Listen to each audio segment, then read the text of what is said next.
It's being called the Great Resignation. A record number of Americans are telling their bosses, I quit. According to a new Labor Department report, 4.3 million people quit in August. That's the highest number of people quitting on record, dating back to more than 20 years. And that's up from 4 million who walked away from jobs in June. Leading the quitters, restaurant, hotel, and retail employees. 892,000 workers in food and accommodations quit in the month. 721,000 employees in retail. Workers in state and local government education also quit by the thousands. There are more jobs available now than ever before in U.S. history. Many businesses are suffering from a major shortage of workers. With the 10.4 million jobs open, employers are scrambling to find help.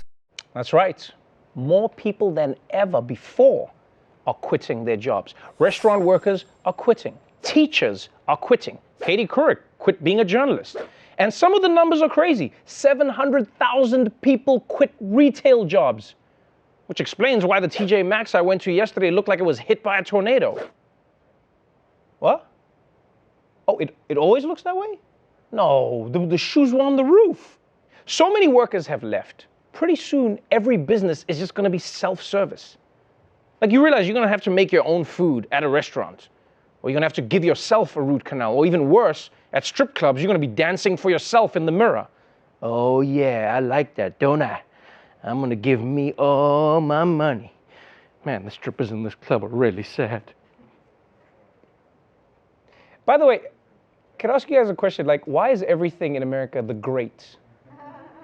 Like, do you ever think about that? It's like the Great Depression, the Great Recession, the Great Resignation, the Great Gatsby. I mean, like, the dude got shot in a swimming pool like a little bitch. What's great about that? Anyway, you might be wondering why everyone is quitting now. Like, right now, why is everyone quitting? I mean, people have wanted to quit their jobs since the beginning of time, right? All the way back to caveman days. The guy who sharpened the stones by hitting them against other stones, he hated his job. He just wanted to dance, but music hadn't been invented yet. But it turns out there isn't one reason people are quitting their jobs, because the pandemic has given people a million reasons to quit their jobs.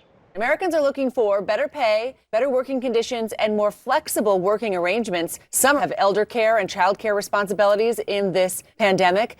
Some say they feel burned out after working through a year that had so many challenges. 3 to 4 million people are still saying, I am fearful for my health, for the health of my loved ones, and therefore unwilling to take jobs where the risk of contagion is higher. Millions of Americans worked from home over the last year and will likely quit rather than go back to the office. Anastasia longed to return to working from home and bravely asked the question, well, why can't I have that? Like, we did have it. We all worked from home. So why can't I still have that? Because, I mean, yeah, look, you know what? She has a point. For companies that had people work from home during the pandemic, everything seemed fine. They kept making money. They kept making a profit, which really made a lot of people wonder what the point of coming back into the office is.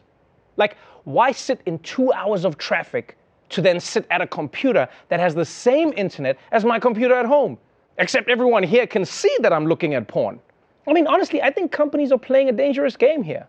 If you're telling employees the only time they can work from home is when there's a global pandemic, you're going to have people trying to start another pandemic.